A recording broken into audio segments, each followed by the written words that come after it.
নবীজি বলছেন দান খয়রাত করো।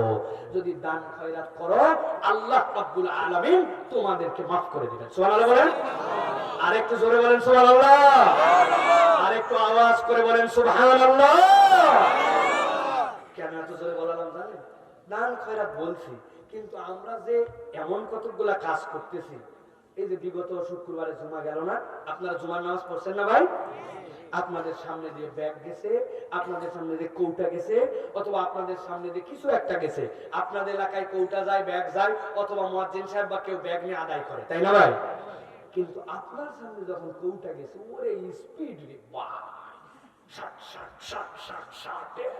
কাতার শেষ করতে কোনো সময় নেয় না, ঠিক না? আপনি একবার চিন্তা করেন তো, আল্লাহর ঘরের জন্য আপনার কাছে একটা দান বাক্স আসলো, আপনি কেমন মুসলমান 8 দিন পরে একটা দান বাক্স আপনি 20 টাকা না দিয়ে আপনি ছেড়ে দিলেন? বলেন। ছেলেরা বলবে হুজুর আমরা ছাত্র মানুষ তো, স্টুডেন্ট, সব জায়গায় হাফ, বাসের মধ্যেও হাফ দেয়, সব জায়গায় হাফ, আমি আবার 20 টাকা কেমনে দেব?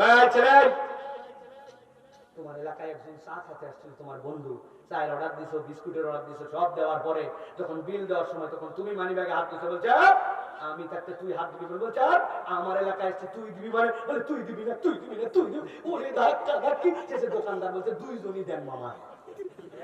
কথা বলেন। আপনি মোবাইলের মধ্যে এমবি ভরান, আপনি আপনার পাঞ্জাবি আয়রন করেন, তখন আপনি স্টুডেন্ট থাকেন না, আপনি বিস্কুট খান, আর যারা বিড়ি খাওয়ার অভ্যাস আছে কি খরচ করেন সেটা আপনি জানেন। আর আপনি আল্লাহর ঘরে জুম্মার দিনে 20 টাকা দেন না, আপনি আল্লাহর কাছে ক্ষমা চান। এই ধানায় পানায় মুসলমান হওয়া যাবে না। মুরব্বী বগলে টাকা রাখতে রাখতে বন্ধ করে ফেলছে, তাও মসজিদে 20 টাকা বের করে না। কই আমি রিটায়ার্ড পারসন তো, আমার অত টাকা পয়সা নেই। ওই বেটার পান খায় 8 টাকা, চা খায় 5 টাকা, দুধ চা খায় 8 টাকা, এক বিস্কুট 5 টাকা, 22 টাকা জায়গায় খরচ করে উঠে মসজিদে সপ্তাহে 20 টাকা মুরব্বী দেয় না। এই সপ্তাহে কারা কারা 20 টাকা দেন না হাত তোলেন, বলেন। হাত সব হাত উঠে যাবে আমি জানি, এখন ইচ্ছা করে হাত তুলতেছেন না। আপনারা 20 টাকা দিচ্ছেন আপনি, আল্লাহ কি করেন আপনি? আল্লাহ নবী সাল্লাল্লাহু আলাইহি ওয়াসাল্লামের কাছে রুবাইয়া বিনতে মুআয আসলেন, ইয়া রাসূলুল্লাহ আমি আপনার জন্য হাদিয়া নিয়ে আসছি। কি নিয়ে আসছো রুবাইয়া? ইয়া রাসূলুল্লাহ 2টা রুতাব, ছোট্ট ছোট্ট 2টা তাজা খেজুর আনছি আপনার জন্য, আর ছোট্ট একটা আপনার জন্য শসা নিয়ে আসছি।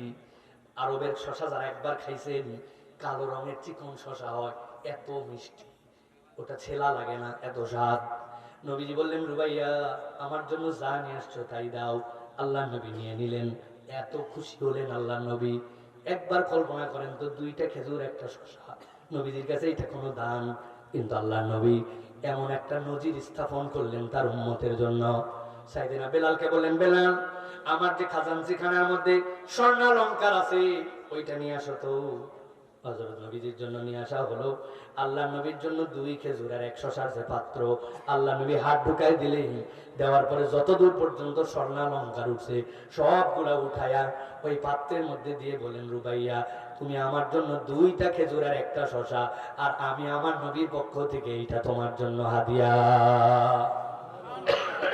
আল্লাহ নবী দেখাইছেন সবচেয়ে নিম্ন দিয়ে সবচেয়ে বেশি কত দেওয়া যায়, সবচেয়ে বেশি কি পরিমাণ দেওয়া যায়। নবীজি সাল্লাল্লাহু আলাইহি ওয়াসাল্লাম ছিলেন সাখী, তিনি সব সময় বেশি বেশি দিতেন। আমাদের জীবনে 2টা জিনিস কমে গেছে, বরকত কমে গেছে। এর অন্যতম কারণ হচ্ছে আমরা আল্লাহ দেওয়ার ট্রেনিং সিস্টেমটা বন্ধ করে দিয়েছি। এটা এমন একটা প্রক্রিয়া, এদিক থেকে খুলে দিয়ে বের করলে পিছন থেকে চালান আসবে, আর না খুলে দিলে আসবে না। আমরা যখন দান খয়রাত বন্ধ করছি আমাদের বরকত কমছে, আমাদের জীবন থেকেও ক্ষমাও নাই। এই জন্য আমি সহ আমাদেরকে নসিহত করবো, ওয়া মিম্মা রাযাকনাহুম ইউনফিকুন, আল্লাহর দেওয়া রিজিক থেকে সাধ্যের মধ্যে সর্বোচ্চ দান খয়রাত করা লাগবে। পারবো তো ইনশাআল্লাহ? পারবো ইনশাআল্লাহ। অন্তত মসজিদগুলা কারো কাছে যেন হাতে মুখাপেক্ষী না হয়। আপনার মসজিদে 500 মুসল্লি 20 টাকা করে যদি দেয়, তাহলে এক জুমায় কয় টাকা হয় 500 মুসল্লিতে ভাই? 20 টাকা হলে হ্যাঁ কয় হাজার? কল্পনা করছেন আপনি? 4 জুমাতে আপনার 50,000 টাকা আয় হয়ে গেলে মসজিদ কারো কাছে যাওয়া লাগে না। আর আমরা এত বড় অভাগা যে আমরা আল্লাহর ঘরে 20 টাকা সপ্তাহে দেই না। এই বাচ্চারা আজকে হাত তুলে ওয়াদা করো, আগামী জুম্মার থেকে আম্মার থেকে জোর করে আম্মার ভাগের 20 টাকা, তোমার ভাগের 20 টাকা নিয়েই মসজিদে যাবো। উপরে 100-200 দেন, কিন্তু নিম্নে 20। রাজি আছেন ইনশাআল্লাহ? হাত তোলেন, হাত তোলেন, হাত তোলেন। আল্লাহ এই মানুষগুলো যেন ভুলে না যায়। আল্লাহ আল্লাহ তাদেরকে দান করার মতো তৌফিক দান করবেন। আল্লাহুম্মা আমিন। খবরদার, যে মসজিদে যাবেন ফিক্সড ডিপোজিট করে দিবেন। এই নামাজ পড়ি না পড়ি মসজিদে আপনার পকেট থেকে দিয়েই আসবেন, মাদ্রাসায় দিয়ে আসবেন, হিসাব রাখবেন না 10, 20, 50, 100। এটা আপনার অ্যাকাউন্টে জড়ো হতে থাকবে। আল্লাহ দিলে একদিন যাওয়ার পরে দেখবো ক্ষমাও পাইছি, সওয়াবও পাই গেছে। সুবহানাল্লাহ বলেন। প্রিয় ভাইরা, একটা কৌশল শিখাই দেই যাতে করে গুনাহ আমাদের কমে যায়। হযরত আলী রাদিয়াল্লাহু তাআলা এই কৌশল করতেন। উনাদের তো আর সাহাবাতু কুল্লুহুম আদুল, তাদের তো গুনার কথা বলাই যাবে না, কিন্তু ভুল ছিল, মাসুম ছিলেন না। হযরত আলীর নিয়ম ছিল, কোন ক্ষেত্রে যদি তিনি ওয়াদা করছেন করতে পারেন নাই, আমলে গাফলতি তার মনে হয়েছে, তার দিক থেকে আরো তরাক্কি হয় নাই, উনি করতেন কি নিজেকে পানিশমেন্ট দিতেন। ফর এক্সাম্পল ধরেন, আপনি বলছেন যে আমি আর কখনো ইয়ার কি করেও মিথ্যা কথা বলবো না। এখন আপনার মুখ দিয়ে একটা মিথ্যা কথা বাড়াই গেছে, রে আমি তো তওবা করছি, মিথ্যা বলবো না। আপনি সাথে সাথে বলবেন, একটা মিথ্যা করলে এবার 20 টাকা দান করব আর 2 রাকাত নামাজ পড়বো। ফার্স্ট করে মিথ্যা বাড়াই গেছে, তওবা করে এবার 2 রাকাত নামাজ পড়ছেন, 20 টাকা দান করছেন, আর বলছেন এরপরে যদি হয় তাহলে 50 টাকা কিন্তু আমি দান করব আর 4 রাকাত নামাজ। শয়তানের পরে বলবে, বাবা তোর আর মিথ্যা কথা বলার তো দরকার নেই, তো দিলেই লস। 4 রাকাত নামাজ পড়ে আবার 50 টাকা দান করে। আপনি যদি নিজেকে নিজের কোন পানিশ করতে পারেন যে আমার তওবা কেবল ফাপড় না, আমার তওবার সাথে ইবাদত, তওবার সাথে সাদাকা, এটা যুক্ত হলে 7 দিনে মানুষ টাইট হয়ে যাবে। ঠিক কি না? পকেটের জন্য মায়া আছে। সাইদি সাহেব গল্প করে গেছিল না, কুত্তা নিয়ে একসাথে গেছে, যাওয়ার পরে বসে থেকে কান্দে, বলে কান্দো কেন? কয় আমার কুত্তা মরে যায়। বলছে কুত্তা মরে কেন? বলছে খাওয়ার অভাবে। কয় তোমার মাথার মধ্যে পোতলায় কি? কয় রুটি। কয় দেখ কর এতে খাবার দিলে তো কুত্তা বাঁচে। কয় ওয়াশ করো না, কানতে পয়সা লাগে না, রুটি দিলে এখনই শেষ। এখন বাঙালি কানবে কিন্তু টাকা বার করবে না। ঠিক না? এই জন্য আমরা দান সাদাকা করবো তো ইনশাআল্লাহ।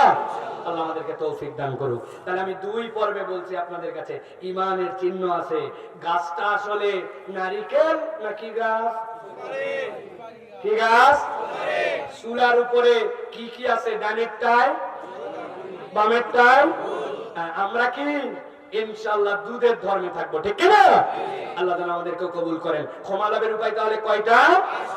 ঈমান, নেকামল, আল্লাহর কাছে ক্ষমা চাওয়া, তওবা, তাকওয়া, দান সাদাকা। মনে থাকবে ইনশাআল্লাহ। আমি তোমাকে তোমার ভাই হিসাবে কথা বললাম। তাহলে 4 নম্বর তাকওয়া অর্জন, এটা হচ্ছে ক্ষমা লাভের উপায়। 5টা বলবো, শেষটা বলে সংক্ষেপে শেষ করে দেই। প্রিয় ভাইরা, বড় ভাই আসছেন, রাত অনেক গভীর হয়ে গেছে। প্রিয় ভাইরা, 12:30 মানে কি বিশাল রাত। আমি একদম শেষ বলি, ক্ষমা পাওয়ার জন্য সব প্যাকেজের একটা হচ্ছে, এই ওয়াজ আমি ভুলেন না বলে দিলাম, আল্লাহ রাব্বুল আলামিন আমাদেরকে আমল করে এই কথা অন্যের কাছে পৌঁছানোর মতো তৌফিক দেখ। আমিন। হাদা মা ইনদি ওয়াল ইলমু ইনদাল্লাহ। সুবহানাকাল্লাহুম্মা বিহামদিকা আশহাদু আল্লা ইলাহা ইল্লা আনতা আস্তাগফিরুকা ওয়া আতুবু ইলাইক। ওয়াসসালামু আলাইকুম ওয়া রাহমাতুল্লাহি ওয়া বারাকাতুহু। আমি একটু বেয়াদবি করে ফেললাম কিনা জানি না। আমাদের শ্রদ্ধেয় মুফতি মিজানুর রহমান কাসেমী দামাত বারাকাতুল আলিয়া, আমি ভাইকে আমার বড় ভাইয়ের মতো মহব্বত করি। এই এলাকায় যত মানুষকে আমি ভালোবাসি তার মধ্যে আমার ভাই হচ্ছে তার মধ্যে একজন। উনিও আমাকে অনেক স্নেহ করেন। তো ভাইকে বসায় রেখে অনেকগুলো কথা বললাম। ইনশাআল্লাহ ভাই দোয়া করবেন। আমি অনেক দূরের সফর, ভাইয়ের কাছে ইজাজত নিয়ে আমি তো চলে যাব এখন। আমি